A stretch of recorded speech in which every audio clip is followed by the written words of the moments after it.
engineering, where the engineering is made simple. Subject electrical wiring, topic purchase process.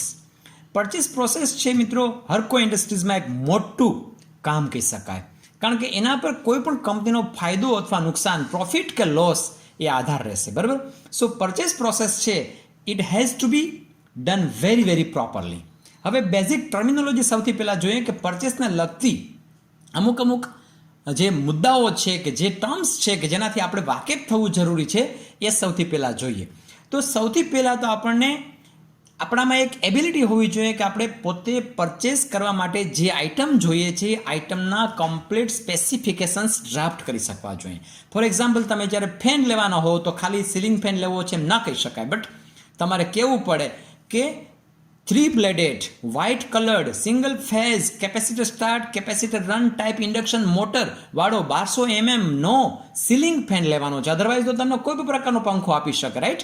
So specifications જે છે તમારા perfect હોવા જોઈએ. જો સ્પેસિફિકેશન પરફેક્ટ નહીં હોય તો તમારી આઇટમ જે છે બીજી આવી શકે છે. So you will have to be very careful regarding this thing. Next is the SOR.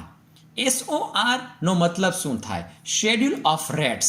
એટલે એક પ્રકારનું ભાવપત્રક કે જેની અંદર તમારા અલગ અલગ જે કામ કરવાના છે એના ભાવ પહેલેથી ફિક્સ થઈ ગયા હોય પાર્ટી સાથે, અને આખું વર્ષ દરમિયાન આ જ ભાવ ચાલે. સાદી ભાષામાં આપણે ગુજરાતીમાં એમ કહી શકાય કે ભાવ બાંધણું. ફોર એક્ઝામ્પલ, એક ઇન્ડક્શન મોટર 15 HP ની ફિટ કરવાની છે, તો એ મોટરને સાઇટ ઉપર લાવી, ફિટ કરી, ચાલુ કરી અને દેવાના ભાવ. ચાલુ કરીને દેવું એટલે ઇન્સ્ટોલેશન, કમિશનિંગ, ટેસ્ટિંગ આખું આવી ગયું. Now what are these 3 different terms? Installation, commissioning, testing. એ પછી આપણે પછી ક્યારેક લઈશું, પણ અત્યારે આપણે એવું સમજીએ કે ધારો કે કોઈ 5 HP ની મોટર હોય તો એના ભાવ કેટલા? ઇન્સ્ટોલેશન, કમિશનિંગ, ટેસ્ટિંગના. અને કોઈ માનો કે 15 HP ની મોટર હોય તો એનું ઇન્સ્ટોલેશન, કમિશનિંગ અને ટેસ્ટિંગ કરવાના કેટલા ભાવ છે? આ આખા વર્ષ દરમિયાન તમે કોઈ કોન્ટ્રાક્ટર સાથે ડીલ કરેલી હોય તો એને આપણે કહેશું SOR. આના કારણે ફાયદો શું થશે? તો કે વારે ઘડીએ તમારે આના માટે ટેન્ડર કે બીજી કોઈ પણ પ્રક્રિયા કરવાની થશે નહીં, કોઈ કોટેશન્સ મગાવવાની જરૂર પડશે નહીં. તમે સીધું કન્સર્ન કોન્ટ્રાક્ટરને કહી શકો છો કે ભાઈ આ મોટર ફિટ કરી દો, અને કન્સર્ન કોન્ટ્રાક્ટર જે છે એ પોતાનું મહિનાના અંતે સીધું બિલ મૂકી દેશે, રાઈટ. નેક્સ્ટ જે ટોપિક જે છે એ આવે છે માર્કેટ સર્વે. માર્કેટ સર્વે એટલે શું? તો કે આ જે એરિયા છે એ એરિયાની અંદર આ વસ્તુઓ જે છે એ ખરેખર ક્યાંથી મળશે, કેટલી મળશે, અને એનો એક પ્રાઇસ કેટલોક તમારી પાસે હોવો જોઈએ. પ્રાઇસ કેટલોક એટલે શું? તો કે એક પ્રકારની એવી બુકલેટ કે જેની અંદર એના ભાવ લખેલા હોય. એટલે પ્રાઇસ કેટલોક તમને વાંચતા આવડવો જોઈએ, અને આસપાસનું આખું માર્કેટ સર્વે છે એ તમારે થયેલો હોવો જોઈએ કે કેટલા ભાવમાં કઈ આઇટમ મળે. અને નેક્સ્ટ આવે છે પરચેસ ઓર્ડર. પરચેસ ઓર્ડર એટલે શું?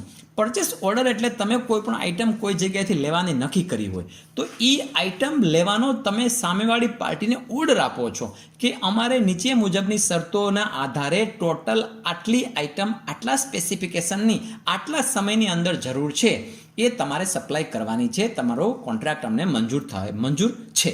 આ આખો વિધિવત લેખિતમાં જે ઓર્ડર છે એને આપણે પરચેસ ઓર્ડર તરીકે ઓળખશું. નેક્સ્ટ આવે છે EMD. EMD એટલે earnest money deposit. Ernst money deposit એટલે શું? તો કે તમે કોઈ કોન્ટ્રાક્ટ આપવા માંગો છો તો એ કોન્ટ્રાક્ટ ભરતી સમયે, ટેન્ડર ભરતી સમયે અથવા તો કોટેશન ભરતી વખતે પાર્ટી જે છે ખરેખર ગંભીર જ છે કે કેમ એ દેખાડવા માટે થઈ અને આપણે એક EMD રાખીએ. એટલે પાર્ટી જે છે એ તમે ફોર એક્ઝામ્પલ 5 લાખનું કામ છે અને એવું વિચારો છો કે 10,000 રૂપિયાનો EMD હોવો જોઈએ, અર્નેસ્ટ મની ડિપોઝિટ. તો એ 10,000 રૂપિયાનો DD મીન્સ ડિમાન્ડ ડ્રાફ્ટ એ પાર્ટી જે છે પોતાના કોટેશન્સની સાથે જોડશે. શા માટે? જેથી કરીને ઇનકેસ એ કોઈ માનો કે ગંભીર પાર્ટી ન હોય, સિન્સિયર પાર્ટી ન હોય ને બિલકુલ એલફેલ ભાવ ભરી દીધા હોય, ખોટા ભાવ ભર્યા હોય, આખી ટેન્ડરની પ્રોસેસને માનો કે એણે ફેલ કરવા માટે પ્રયાસ કર્યો હોય તો એના જે આ EMD છે ફોરફિટ થઈ જશે. ફોરફિટ થઈ જશે મતલબ કે એ જમા કરી લેવામાં આવશે. નાઉ વોટ ઇઝ SD? ઘણા ખરા છોકરીઓને આ ટર્મ વિદ્યાર્થીઓને ખબર નથી હોતી SD અને EMDમાં શું ડિફરન્સ છે. EMD એટલે અર્નેસ્ટ મની ડિપોઝિટ કે જ્યારે ટેન્ડર તમે ભરો છો, કોટેશન ભરી અને સબમિટ કરો છો, એની સાથે જોડવા માટે જે રકમ છે કે જે મોટા ભાગે ડીડી રૂપે હોય છે, હવે ઓનલાઈન પણ થઈ ગયું છે, એને આપણે કહેશું EMD. અને SD એટલે security deposit. Security deposit when comes it into picture, કે જ્યારે તમે જે કોન્ટ્રાક્ટ તમારો મંજૂર થઈ ગયો, તમારો ટેન્ડર જે છે અથવા કોટેશન જે છે મંજૂર થઈ ગયું છે, એ મંજૂર થયું એટલે તમારી EMD જે છે SD તરીકે કન્વર્ટ થઈ જશે. બાકીના બધા લોકોને એના EMDના જે ડ્રાફ્ટ છે એ રિટર્ન થશે, પણ તમારો ભાવ ધારો કે સૌથી ઓછામાં ઓછો છે, તમારું કામ મંજૂર કરવામાં આવ્યું છે, તમને પરચેસ ઓર્ડર દેવાની તૈયારી છે, તો તમારો જે EMD છે 10,000નો, અને જો SD પણ 10,000ની હોય તો તમારો EMD રાખી લેવામાં આવશે, અને હવે તમારો EMD જે છે જે તે કંપની પાસે અથવા પેઢી પાસે એ સિક્યુરિટી ડિપોઝિટ તરીકે રહેશે. તમે સમયસર કામ કરશો એ માટે એ એક ડિપોઝિટ તરીકે છે. કામ તમે જ્યારે પૂરું કરશો નિયત શરતો પ્રમાણે, તો તમને નિયત શરતો પૂર્ણ થયા બાદ SD છે એ રિટર્ન કરી દેવામાં આવશે, રાઈટ. પણ જો SD 20,000ની રાખવામાં આવી હોય તો EMD 10,000ની હતી, તો તમારે હજી બીજા 10,000નો એક્સ્ટ્રા DD જોડી અને તમારે SD જે છે 20,000ની કરવાની થાય, right. So this was the basic difference between EMD અને SD. નેક્સ્ટ આવે છે ફ્રાઇટ ઓન રોડ, FOR. આ લખેલું હોય છે FOR, મતલબ કે તમે જે આઈટમ આપો છો એ FOR છે. અહીંયા પહોંચતા જે કંઈ પણ રોડ ઉપર ટ્રાન્સપોર્ટેશનનો ખર્ચો થાય એ તમારે ભોગવવાનો છે, અને કંપનીને તો FOR મટીરિયલ આપવાનું છે, મતલબ કે ત્યાં પહોંચતા ભાવ. FORનો સાવ ગુજરાતીમાં મતલબ એવું કહી શકાય, પહોંચતા ભાવ. કંપનીનો સ્ટોરરૂમ છે ત્યાં પહોંચતા ભાવ. ડિલિવરી એટલે શું? તો કે માલને પહોંચાડવું. કન્સાઇની એટલે શું? તો કે માલ સ્વીકારનાર વ્યક્તિ, એને કહેશું કન્સાઇની. ડિલિવરીને આપણે કન્સાઇનમેન્ટ તરીકે પણ ઓળખીએ છીએ. કન્સાઇનમેન્ટ એટલે કે આખું પાર્સલ, એ પાર્સલ જે છે પહોંચાડવું જે છે એને આપણે કન્સાઇનમેન્ટ કહીએ. પાર્સલ જે સ્વીકારશે એને આપણે કહેશું કન્સાઇની. બાયર એટલે કોણ? તો કે પરચેસ ઓર્ડર આપનાર, ખરીદનાર, એ વ્યક્તિને આપણે બાયર તરીકે ઓળખશું. ઓકે. નેક્સ્ટ કોટેશન્સ એટલે શું? તમે કોઈ પણ ખરીદી કરો છો તો ખરીદી કરતા હો તો 4 પાર્ટી પાસે તમે ભાવ મગાવ્યા, તો ભાવ જે પાર્ટી તમને આપે છે એ ભરેલા ભાવને આપણે કોટેશન્સ તરીકે ઓળખીએ છીએ. તમે ધારો કે કોઈ કંપનીનું મોટરસાયકલ લેવા ગયા અને મોટરસાયકલની જે વેચનાર ડીલર છે એને તમે કહો કે મને આનું કોટેશન આપો, એટલે he or she will give you the rates with or without GST, with or without accessories, total clarification સાથે આખું ભાવપત્રક, એને આપણે કોટેશન તરીકે ઓળખીએ છીએ. નાઉ પરચેસ પ્રોસેસને બેઝિકલી 3 પ્રકારે ક્લાસિફાય કરી શકીએ: ઇન્ક્વાયરી બેઝ, ટેન્ડર બેઝ અને રેટ કોન્ટ્રાક્ટ. સૌથી પહેલાં ઇન્ક્વાયરી બેઝ. ઇન્ક્વાયરી બેઝ જે પરચેસ પ્રોસેસ છે એની અંદર સામાન્ય રીતે નાનકડો માનો કે કોઈ ભાવ કોન્ટ્રાક્ટ હોય તમારો, તો એ લોકલ સપ્લાયથી જ પતી જતું હોય તો એને આપણે મોટા ભાગે ઇન્ક્વાયરી મારફત મગાવી લઈએ છીએ. અને એના આધારે આપણે એવું કહી શકાય કે ઇન્ક્વાયરી જે છે સામાન્ય ઓછા પ્રમાણની આઇટમ હોય, ઓછા અમાઉન્ટની હોય તો આપણે પ્રિફર કરીએ છીએ. હવે એક ક્વેશ્ચન કે ભાઈ મિનિમમ કેટલી પાર્ટી જોઈએ ઇન્ક્વાયરી બેઝ પ્રોસેસમાં? સરકારી અથવા તો કોઈ પણ સાદી જે કંપનીઓ જે છે તો એ બધી અંદર મોટા ભાગે 3 પાર્ટી જે છે એની પાસેથી ભાવ મગાવવામાં આવે છે. આદર્શ રીતે તો મિનિમમ 4 પાર્ટી હોવી જોઈએ, પણ મિનિમમ મેન્ડેટરી જે છે અંક એ છે 3 અથવા 3 કરતાં વધુ પાર્ટીએ પોતાના કોટેશન્સ આપેલા હોવા જોઈએ, જેથી કરીને એવું ન બને કે કોમ્પિટિશન જ ખતમ થઈ જાય અને કોઈ એક જ પાર્ટી જે છે પોતાને મન પડે એવા ભાવ ભરી દે નહીં. એટલા માટે મિનિમમ 3 અલગ અલગ પેઢી પાસેથી આપણે ભાવ મગાવવા જોઈએ. આપણે જે ભાવ મગાવીએ છીએ લેખિતમાં, આપણે 4 દુકાનો પર ગયા અને આપણે પોતાનો પત્રક આપ્યો, આ પત્રકને આપણે ઇન્ક્વાયરી લેટર કહેશું. અને સામે જે પેઢી જે છે કુરિયર દ્વારા કે ટપાલ દ્વારા કે રૂબરૂ ભરેલ ભાવ સીલ પેક કવરમાં આપે એને આપણે કહેશું કોટેશન. નેક્સ્ટ આવે છે tender purchase, tender base purchase. એની અંદર જનરલી મોટી ખરીદી હોય તો આપણે ટેન્ડર કહીએ છીએ. ટેન્ડર જે છે મોટા ભાગે છાપાઓની અંદર આપવામાં આવે છે. 50,000, લાખ, 5 લાખ, 50 લાખ, કરોડ, આ ટાઈપના જે છે એ ટેન્ડર આવતા હોય છે. હવે ટેન્ડર અને ઇન્ક્વાયરી બેયની અહીંથી આગળ આપણે કોમન પ્રોસેસ આવે છે. કઈ? તો કે ઇન્ક્વાયરીમાં પણ આપણે ભાવપત્રક ભરાઈને આવ્યા, ટેન્ડરની અંદર પણ ભાવપત્રક અથવા કોટેશન ભરાઈને આવ્યા, સીલબંધ કોટેશન એ જે છે આવ્યા, એની જે એક તમે નિયત તારીખ કરેલી છે કે 15 તારીખના 3 વાગે આ કોટેશન ખોલવાના છે, બપોરે બધી પાર્ટી હાજર રહેવું. એટલે બધી પાર્ટી હાજર રહી અને એની હાજરીમાં તમારે કોટેશન ખોલવાના થાય, રાઈટ. હવે એ કોટેશન ખોલો તમે, પહેલાં જોવાનું કે ભાઈ આની અંદર બધી જ પાર્ટીઓના કોટેશન સીલ પેક છે કે કેમ એ જોવાનું. ટેન્ડર જે છે એ ખોલતી સમયે આપણે એક શીટ બનાવવાની થાય અને એ શીટની અંદર હરેક પાર્ટીના નામ લખવાના હોય અને હરેક પાર્ટીએ કેટલો ભાવ ભરેલો હોય. આ બધી પાર્ટીના એક જ શીટની અંદર કમ્પેરિઝન કરવામાં આવે એને આપણે કહીશું કમ્પેરિઝન શીટ. અને એમાં સૌથી ઓછામાં ઓછા જેણે ભાવ ભર્યા હોય, ધારો કે તમે ખરીદી કરાવો છો, જે ખરીદી કરનાર વ્યક્તિ છે ઓછામાં ઓછા ભાવે જે વેચનાર પાર્ટી હોય એની પાસેથી આઈટમ લેશે એને કહેશું L1. એ પછી જેને વધારે ભર્યા હોય એને L2. અને જે સૌથી ઓછામાં ઓછા જે L1 ભાવ ભરેલા છે એને આપણે આપશું purchase order. So what is purchase order? Purchase order એટલે કે જેણે ઓછામાં ઓછા ભાવ ભર્યા છે અને જેની પાસે તમારે ખરીદ કરવાનું છે એને તમે લેખિતમાં જે ઓર્ડર આપો છો એને આપણે કહીશું purchase order. Terms and conditions એટલે શું? આ જે લેખિત ઓર્ડર આપો એની અંદર ડિટેલ ટર્મ્સ એન્ડ કન્ડિશન્સ હોવી જોઈએ. ક્યાં સુધી સપ્લાય કરવું, કેવા પ્રકારનું મટીરિયલ સપ્લાય કરવું, એના ડિટેલ સ્પેસિફિકેશન્સ ટર્મ્સ એન્ડ કન્ડિશન્સની અંદર આવે છે.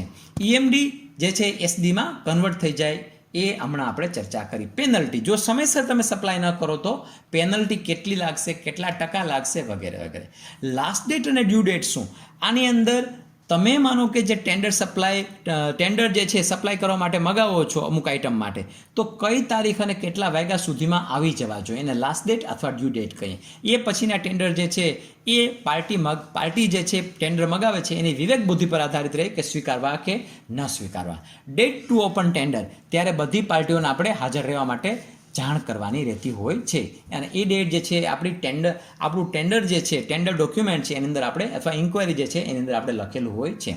પ્રોસેસ ઓફ ઓપનિંગ કરતી વખતે બધી પાર્ટી જે છે ચાહે તો પોતાના ટેન્ડર જોઈ શકે છે કે એમાં કંઈ કોઈ પ્રકારની માનો કે ઓપનિંગ કરવા માટે કે ખોલવા માટે કોઈ ચેડા નથી થયા વગેરે વગેરે, ભાવ કોઈ ચેક નથી કર્યા વગેરે વગેરે. સીલિંગનું શું મહત્વ છે?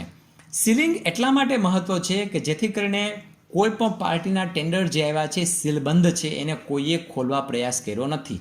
અને એની ઉપર સામાન્ય રીતે સંસ્થાના વડા જે છે એ કોટેશન ઉપર સહી કરે છે અને તારીખ લખે છે, જેથી કરીને એ ઓથોરાઇઝ થઈ જાય કે આ ટેન્ડર જે છે એ આ તારીખે જ મળ્યું છે, લેટ તારીખ પહેલાં નથી મળ્યું, છેલ્લી તારીખ પહેલાં નથી મળ્યું, પછી નથી મળ્યું, અને એ જે છે ભાવપત્રક મારી હાજરીમાં કમ્પ્લીટ સીલબંધ છે. આ બધું પરચેસ કમિટી જે છે એ જોશે. પરચેસ કમિટી એટલે શું? તો કે પરચેસ કમિટીની અંદર ચેરમેન હોય, બાકીના 4 કે 5 એના સભ્યો હોઈ શકે છે. એ હરેક અલગ અલગ ખાતાના વડા પણ હોઈ શકે છે. એ બધી પરચેસ કમિટી જે છે આ બધી જ પ્રોસેસને સુપરવાઇઝ કરશે અને જોશે કે એઝ પર નોમ થાય છે કે કેમ. અને થર્ડ અને લાસ્ટ જે છે એ રેટ કોન્ટ્રાક્ટ. રેટ કોન્ટ્રાક્ટ સામાન્ય નાના અલગ અલગ પ્રકારના કામ હોય તો એના માટે આપવામાં આવે છે, જેથી કરીને વારે ઘડીએ ઇન્ક્વાયરી અથવા તો ટેન્ડર પ્રોસેસ કરવી પડે નહીં. ધારો કે તમારા સંસ્થાની અંદર પ્રિન્ટરની કાર્ટ્રીજ વારે ઘડીએ બદલવાની થાય છે, આરો પ્લાન્ટનું વારે ઘડીએ મેન્ટેન કરવાનું થાય છે, તો આના માટે તમે આખા વર્ષનો કોન્ટ્રાક્ટ આપી શકો છો, જેથી કરીને આખા વર્ષ દરમિયાન જ્યારે પણ વ્યક્તિ જે આ કામ છે આવશે ત્યારે ઓટોમેટિકલી રિપેર કરી જશે અને મહિનાના અંતે એનું બિલ મૂકી દેશે. આના ફિક્સ રેટ્સ હોય છે ડિફરન્ટ ટાસ્ક માટે. ફોર એક્ઝામ્પલ આપણે સ્ટાર્ટિંગમાં વાત કરી એક પ્રકારનો SOR 5 HP માટેનો રેટ અલગ હશે, 15 HP નો, બે છે ઇન્ડક્શન મોટર, પરંતુ બેના રેટ અલગ અલગ હશે. આ ખૂબ ફ્લેક્સિબલ હોય. તમે ચાહો તો આગલા વર્ષે ધારો કે તમે એમ ચાહો કે ભાઈ આનું મોંઘવારી ભથ્થું 5% વધ્યું છે આ વખતે, તો આપણે આમાં 5% વધારી દઈએ. સામેની પાર્ટી અથવા કોન્ટ્રાક્ટર જે છે એ રેડી હોય તો તમારે પાછો આવતા વર્ષે આ જ રેટ કોન્ટ્રાક્ટ થઈ જાય. મોટાભાગની ઇન્ડસ્ટ્રીઝ જે છે રેટ કોન્ટ્રાક્ટ કરી લે છે અને એ જ એને ચીપ પડે છે.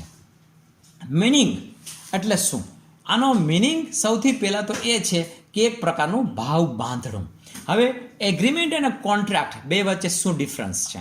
એગ્રીમેન્ટ જે છે એ મોટા ભાગે લેખિતમાં ઘણી વખત ના પણ હોઈ શકે, પરંતુ કોન્ટ્રાક્ટ જે છે એ હંમેશા લેખિતમાં જ હોય છે.